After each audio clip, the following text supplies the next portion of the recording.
আজকের উত্তরবঙ্গ সংবাদের জনমত বিভাগে জলপাইগুড়ি সুপার স্পেশালিটি হাসপাতাল উত্তরবঙ্গের জলপাইগুড়ি কুচবিহার আলিপুরদুয়ার সহ গোটা উত্তরবঙ্গের বহু মানুষের চিকিৎসার একমাত্র ভরসাস্থল। এখানে রোগীর পরিজনের অপেক্ষা এবং বিশ্রামের জন্য প্রতীক্ষালয় তৈরি করা হয়েছে, কিন্তু রোদ ঝড় বৃষ্টিতে রোগীর পরিজনের আশ্রয়ের একমাত্র জায়গাটির অবস্থা খুবই খারাপ। এই ঘরটি দীর্ঘদিন ধরে ঝাঁট দেওয়া হয় না, চারিদিকে আবর্জনা জমে আছে, লাইট জ্বলে না, ফ্যানের জায়গায় ফ্যান নেই, যদিও বা একটা ফ্যান আছে কিন্তু তা চলে না। এছাড়া রাতে মশা আর দিনে মাছির উপদ্রব, শান্তিতে বসে থাকা যায় না, ঘুমানো তো দূরস্থ। অস্বাস্থ্যকর পরিবেশের কারণে রোগীর পরিজনেরও রোগে আক্রান্ত হওয়ার সম্ভাবনা বেশি। ঘরে থাকা সাইনবোর্ড থেকে জানা যায়, শিলিগুড়ি জলপাইগুড়ি উন্নয়ন দপ্তরের উদ্যোগে এই কাজটি 52 লক্ষ টাকা ব্যয় করা হয়েছে, যার উদ্বোধন হয়েছে 2018 সালের 15ই ডিসেম্বর।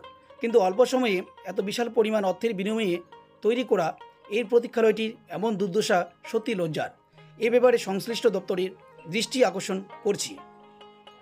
হ্যাঁ বন্ধুরা, জলপাইগুড়ি সুপার স্পেশালিটি বা 10তলা হসপিটাল উত্তরবঙ্গের সমস্ত প্রান্তের মানুষের চিকিৎসার একমাত্র ভরসাস্থল। বিশেষ করে সেই সমস্ত গরিব মানুষ যাদের অর্থ নেই বা যারা অর্থের অভাবে বেসরকারি নার্সিংহোমে চিকিৎসা নিতে পারেন না, সেই সমস্ত মানুষ এই হসপিটালের উপর ভরসা করেন এবং এখানে দৈনিক কয়েক হাজার মানুষের আনাগোনা হয়।